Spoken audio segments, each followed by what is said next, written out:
Welcome back to ARAP. What unfolded this Saturday morning at Mar-a-Lago was nothing short of chaos. Donald Trump, once again staying on the taxpayers' dime, spent the early hours spiraling online, firing off post after post, this time targeting Marjorie Taylor Greene. He called her a traitor, a disgrace, and then unveiled a new nickname. Lightweight Marjorie Taylor Brown, green grass turns brown when it begins to rot. Very poetic, very Trump, completely unhinged. Trump's meltdown comes right after the release of the now infamous 23,000 Epstein emails, produced by the Epstein estate thanks to the work of Democrats in the House Oversight Committee. Trump's name appeared in over half of the email threads, a reality he's clearly panicking about. So instead of addressing anything serious, he attacks Greene, accuses her of betraying the party, calls her a rhino, then demands everyone make America great again, as if that erases the emails. Even Governor Noem's team posted, "Pray for this man. He's deeply unwell." And honestly, judging by Trump's online behavior, they might be right. In a desperate attempt to look normal, the Trump camp posted an odd romantic-style image of Trump hugging Melania, captioned, "I can't help falling in love with you." Except even the photo, Melania looks stiff, barely leaning in. It's like the campaign hopes that if they show a single affectionate moment, the public will just forget the grotesque content of the Epstein emails. The same emails where Epstein and his brother discuss whether Putin has the photos of Trump blowing Bubba. That's an actual line. You can't make this stuff up.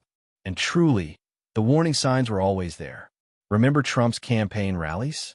The rambling, the strange gestures, the bizarre stories.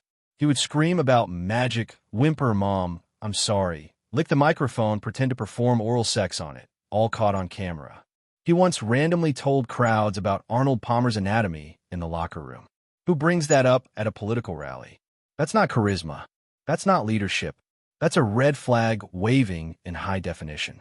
But the list goes on, bankrupting multiple businesses, being found liable for sexual assault, being found liable for fraud, being a convicted felon, overseeing a catastrophic pandemic response, and, the small matter of the January 6th insurrection.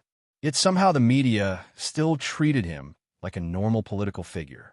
Then there's the absurd Oval Office moments. Trump once sprayed perfume on the authoritarian leader of Syria, who was formerly part of al-Qaeda, as if he was giving him a makeover. J.D. Vance later bragged about it on Fox News, as if it was peak comedy, claiming Trump asked the man how many wives he had. Vance described this as meta-humor. No, it was just weird. Meanwhile, behind all the clownish behavior is real corruption. Reports now show the Trump Organization is negotiating a new Trump-branded property in one of Saudi Arabia's largest state-owned developments. This comes at the exact same time Trump is publicly praising Saudi Arabia and considering selling them advanced U.S. fighter jets. The pattern is transparent.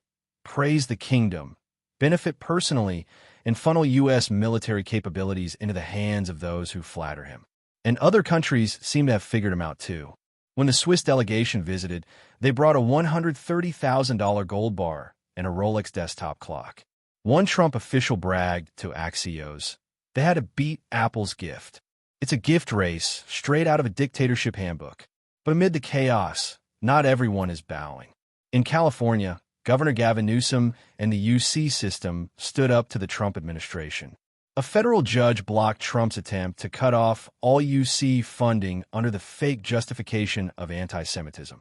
The court called it what it was: retaliation and abuse of federal power. Fascinatingly, almost no right-wing outlet covered this embarrassing loss. Ground News revealed this clearly. The right-wing media completely ignored it. And that's why tools like Ground News matter. It shows what each side covers, what they hide, and whether the source is factual or propaganda.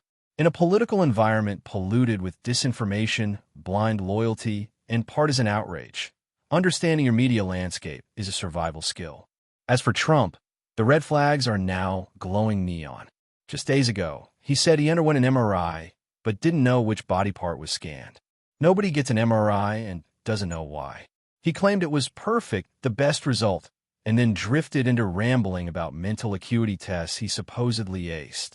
This is behavior that even conservative commentators now call 25th Amendment territory. And while Trump crumbles publicly, his surrogates scramble to rewrite reality. Alan Dershowitz insists Epstein wasn't a pedophile. Megyn Kelly claims Epstein only liked barely legal teens, as if 15-year-olds are defensible targets. Jesse Waters tells viewers to believe Ghislaine Maxwell, the woman convicted of running a trafficking ring. These are the voices shaping MAGA world. So when people ask, why does everything feel so unstable? This is why. A convicted felon leading a movement built on denial, delusion, and outright lies. An orbit of sycophants excusing the inexcusable. A political machine normalizing corruption, bribery, foreign influence, and moral decay. America deserves better. Americans deserve stability. They deserve normalcy, not chaos, not criminality, not a circus. If you're tired of the madness, share this. Wake people up. Thanks for watching. Hit subscribe. Let's get to 6 million.